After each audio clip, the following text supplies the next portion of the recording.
Okay. السلام علیکم ورحمۃ اللہ وبرکاتہ. سر کیا حال ہے؟ آپ ٹھیک ہے؟ سر میرا نام قاضی علمگیر ہے اور میں آپ کو پاکستان راولپنڈی سے میسج کر رہا ہوں.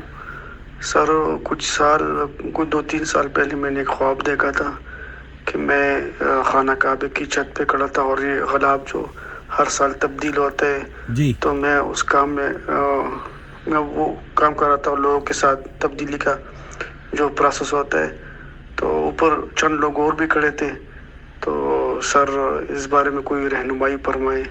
جزاکم اللہ خیر. نحمدہ ونصلی علی رسولہ الکریم. اما بعد، اپنے آپ کو خواب میں خانہ کعبے کی چھت پر دیکھنا اور ایک اس کام میں مصروف دیکھنا جو کہ سال میں چند ایسے ایام آتے ہیں جب کہ حکومت سعودی عرب غلاف کعبے کو تبدیل کرتی ہے. جی ہاں، اور میں نے اس خواب کی تعبیر کو ایز یوزول بھیجا امریکہ.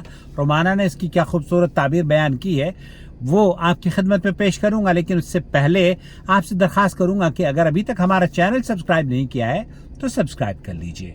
اور ہمیں اگر آپ اپنا سوال بھیجنا چاہتے ہو تو میرا نمبر نوٹ فرما لیجئے 0096650468637. جی ہاں، آپ سنتے ہیں خواب کی تعبیر کو. السلام علیکم ورحمۃ اللہ وبرکاتہ. وعلیکم یہ السلام. بہت مبارک خواب ہے، بے شک بڑی خوش نصیبی اور خوشخبری والا ہے. غلاف کعبہ کی تبدیلی کا عمل حج کے مہینے میں ہوتا ہے. انشاءاللہ سائل کو حج اکبر حج اصغر کی سعادت نصیب ہوگی. انشاءاللہ. بیت اللہ کی زیارت کی خوشخبری ہے. بالکل. میں گمان کرتی ہوں یہ توحید پرست ہیں اور فرائض اور حقوق کی ادائیگی باقاعدگی سے کرتے ہیں. انہوں نے خواب میں خود کو کعبہ کی چھت پر غلاف کعبہ کی تبدیلی کرتے ہوئے دیکھا اور چند افراد ان کے ہمراہ ہیں. دیکھیں، جب کوئی حرم میں داخل ہوتا ہے وہ امن اور سلامتی میں آ جاتا ہے. ان کا خواب دینی سکون، راحت، امن اور سلامتی کی خوشخبری ہے. دین اسلام کی بنیاد توحید پر ہے اور اس پیغام کا مظہر بیت اللہ ہے جس کی ڈائریکشن میں لوگ نماز قائم کرتے ہیں. مسلمان کعبہ کی نہیں بلکہ کعبہ کے اور کائنات کے مالک کی عبادت کرتا ہے. سائل نے خواب میں خود کو کعبہ کی چھت پر دیکھا. عین ممکن ہے یہ اشارہ ہو کہ توحید اور عبادات کے معاملات میں اصلاح ہوگی اور بلندی نصیب ہوگی. اور یہ ممکن ہے یہ بھی اشارہ ہو کہ سرزمین عرب سے ان کو بڑا نفع ملے گا اور دینی نفع سے بڑھ کر کوئی اور بڑا نفع نہیں ہو سکتا. عین ممکن ہے ان کو کسی صالح عالم کی صحبت نصیب ہو اور یہ دین کی سمجھ کے ساتھ اس کے پیغام کو عملی طور پر پیش کرنے کی سعادت پائیں انشاءاللہ. کعبہ کا غلاف اپنے مقررہ وقت پر تبدیل ہوتا ہے، لہٰذا ان کا ہر کام جلد بازی پر نہیں ہوگا بلکہ بہترین وقت پر پایا تکمیل ہوگا. یہ دین کی خدمت کر کے دین و دنیا میں انشاءاللہ بلندی اور سکون پائیں گے. رزق حلال کی فراوانی ہوگی اور اس میں انشاءاللہ برکت نصیب ہوگی. اللہ سبحانہ تعالیٰ مبارک کرے. بہت مبارک خواب ہے، واللہ اعلم. اس میں کوئی دو رائے نہیں ہے، یہ مبارک خواب ہے. ایک تو یہ کہ آپ نے اپنے آپ کو اونچائی پر دیکھا ہے، اور دوسرے یہ جیسے رومانہ نے بتایا کہ خانہ کعبہ کے اوپر آپ کو چڑھنا نصیب ہوا ہے اور بیت اللہ کی زیارت خواب میں آپ نے کی ہے.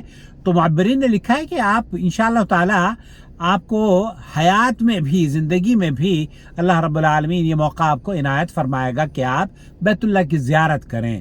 اور معبرین نے اس خواب کی تعبیر میں یہ بھی بیان کیا ہے کہ اگر کوئی آدمی غیر شادی شدہ دیکھتا ہے نا ایسے خواب کو تو اس کی زندگی میں تبدیلی آتی ہے اور اس کی شادی ہو جاتی ہے. جی ہاں.